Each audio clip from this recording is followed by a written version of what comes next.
Welcome to morning మన్నా. నేటి వాక్య దర్శనం కొరకు అపోస్తలుడైన పౌలు ఫిలిప్పీయులకు రాసిన పత్రిక 4వ అధ్యాయం 4వ వచనం. ఎల్లప్పుడూ ప్రభునందు ఆనందించుడి, మరలా చెప్పుదును ఆనందించుడి.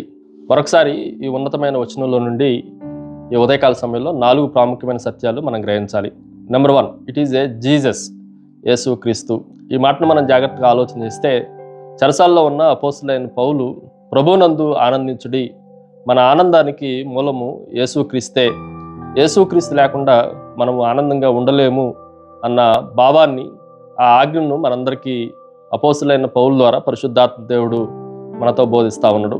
యేసుక్రీస్తు నందే మనకు ఆనందము, సంతోషము, పరిస్థితులు బాగున్నా బాగోపోయినా, మనము చెరసాల్లో ఉన్నా బయట ఉన్న ప్రభునందు ఉంటేనే ఆశీర్వాదము, ఆనందము అన్న సత్యాన్ని మనం గ్రహించాలి.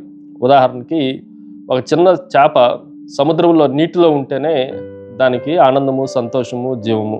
ఒకవేళ నీటి నుండి బయటపడితే అది కష్టాలు పడి ఒక రోజున చనిపోవటానికి అవకాశం ఉంది. అలాగే యేసుక్రీస్తు అనే ప్రేమ సాగరంలో మనం కూడా ఉంటేనే ఆనందం. వెలుపల ఉంటే మనకు దుఃఖమే, మిజరీ తప్ప ఆనందం రావటానికి అవకాశం లేదు. రెండో విషయాన్ని మీకు జ్ఞాపకం చేస్తాను. ఇట్ ఈజ్ జస్ట్ నీతిమంతులు. ఈ మాటను కూడా మనం జాగ్రత్తగా ఆలోచన చేస్తే, పాపభూయిష్టమైన లోకంలో మనం ఉండగా పాపము కానీ శాపం కానీ మన జీవితాల్లో ఉంటే మనకి దుఃఖమే తప్ప ఆనందం కలగటానికి అవకాశం లేదు. ఎవరైతే ప్రభు రక్తమందు కడగబడి నీతిమంతులుగా తీర్చబడ్డారో వారి జీవితాల్లో ఏమున్నా లేకపోయినా వారి జీవితాలు ఆనందదాయకంగా ఉంటాయి అన్న విషయాన్ని మనం ఈ ఉదయకాల సమయంలో గ్రహించాలి.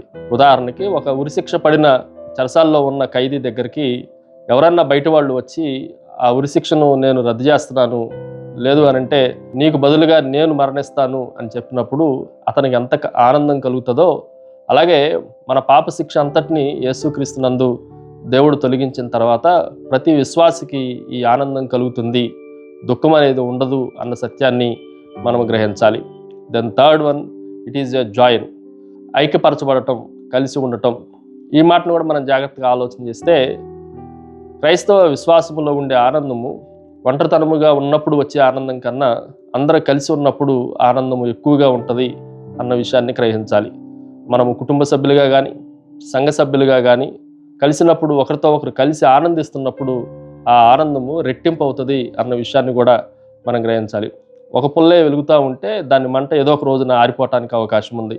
కానీ కొన్ని కట్టెలన్నీ మోపంతా కలిపి మండుతూ ఉంటే అది చాలా ప్రభావితంగా మంట రావటానికి, జ్వాల రావటానికి అవకాశం ఉంటుంది. కాబట్టి ఈ ఆనంద జ్వాలలు కూడా అలాగే కలిసి ఉన్నప్పుడు, ఐక్యతలో ఉన్నప్పుడు ఎక్కువ వస్తాయి అన్న విషయాన్ని మనం గ్రహించాలి. Finally it is a journey, ప్రయాణము. క్రైస్తవ విశ్వాసము అది గమ్యంతో కూడినది, గమనముతో కూడినది. ప్రతి అడుగు మనము ఆనందంతోనే వేయాలి. కానీ వేసే అడుగు అన్నీ మంచి పూలపాన్పులో ఉన్నట్లుగా ఉండదు. కానీ అది ఎప్పుడు కొన్నిసార్లు రాళ్లల్లో పడవచ్చు, కొన్నిసార్లు ముళ్ళల్లో పడవచ్చు. ఏ పరిస్థితుల్లో మనం అడుగు పెట్టినా ఆ పరిస్థితులన్నిటిలో కూడా మనము ఆనందాన్ని కోల్పోకుండా ఆనందపు అడుగులు వేయటానికి క్రైస్తవ జర్నీ, ఆ ప్రయాణం ఉంది అన్న విషయాన్ని మనం గ్రహించాలి. ప్రార్థన. సకల ఆశీర్వాదములకు కారణభూతుడవు తండ్రి, మరొకసారి ఉదయకాల సమయంలో ఎల్లప్పుడూ ప్రభునందు ఆనందించుడి, మరలా చెప్పుదును ఆనందించుడి అన్న పౌలు వాక్యాన్ని, వాగ్దానాన్ని మా జీవితాల్లోనూ అన్ని పరిస్థితుల్లోనూ ఆనందించడానికి, సంతోషించడానికి మీరే కృప చూపి మహిమ పొందమని యేసు నామమున అడిగి వేడుకుంటున్నాం తండ్రి. ఆమెన్. God bless you.